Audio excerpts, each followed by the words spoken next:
Neymar Jr. n'a pas toujours repris l'entraînement collectif complet avec le Brésil. Il se peut qu'il manque le match contre le Maroc. Sa disponibilité pour les rencontres contre Haïti et l'Écosse reste incertaine.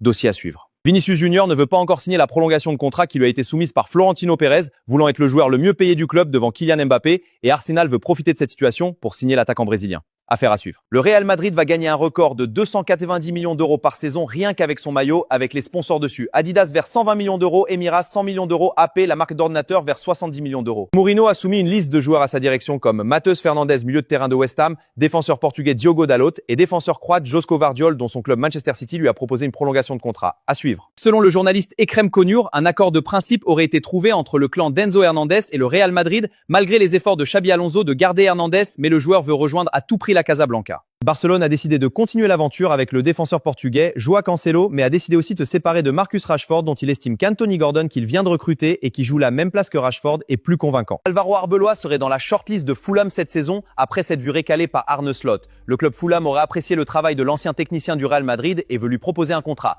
Affaire à suivre.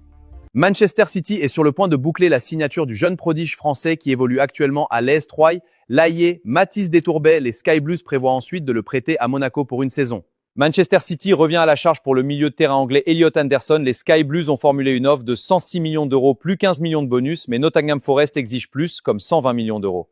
Chelsea est à la recherche d'un nouveau attaquant pour remplacer Liam Delap et Nicolas Jackson. En interne, plusieurs noms circulent, celui de Dusan Vlahovic et du Portugais Rafael Leao, dont les Blues de Londres sont prêts à formuler une offre à Milan AC. Le défenseur central Cristian Romero a manifesté le désir de laisser son club Tottenham cette saison. Manchester United profite de cette occasion et est rentré en discussion avec l'entourage du joueur pour le convaincre de signer. Malgré l'intérêt des autres clubs, le défenseur hollandais de Brighton, Jan-Paul Van Eyck, veut signer uniquement à Tottenham, dont le club manifeste un grand désir pour lui. À noter que De Zerbi le connaît très bien de l'avoir entraîné à Brighton. Après le départ d'Anthony Gordon, les Magpies pourraient perdre un autre cadre à l'instar de leur milieu de terrain. L'Italien Sandro Tonali, dont Arsenal, Manchester City et Milan AC sont tous à l'affût, mais Newcastle demande 115 millions d'euros pour lâcher son joueur. L'international gallois de 29 ans de Fulham, Harry Wilson, fait actuellement office de grand favori par Aston Villa. Lui qui a été élu joueur de Fulham cette saison avec 10 buts et 7 passes décisives pour 36 matchs joués, intéresse Unai Emery. Depuis sa relégation en Championship, West Ham perd ses talentueux joueurs puisque le Napoli et l'AC Milan sont tous deux intéressés par leur attaquant néerlandais, Crysencio Summerville, un joueur très rapide, très technique et très percutant. Affaire à suivre. La Juventus serait très intéressée au gardien anglais d'Everton, Jordan Pickford, en cas d'échec avec les entourages de Dibu Martinez, dont son équipe Aston Villa va jouer la Ligue des Champions la saison prochaine. Libre sur le marché depuis qu'il a laissé le Real Madrid, l'AC Milan s'intéresse très activement à signer le défenseur autrichien David Alaba gratuitement pour ce mercato estival,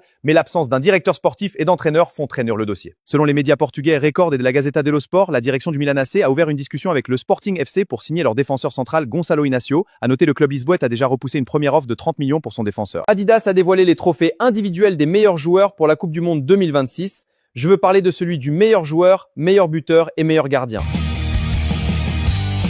C'est toujours un plaisir pour Kid Sportif de vous informer, alors pour ne manquer aucune actualité sportive, je vous conseille de partager et vous abonner. En retour, vous serez informé en un clin d'œil pendant la journée. Ciao!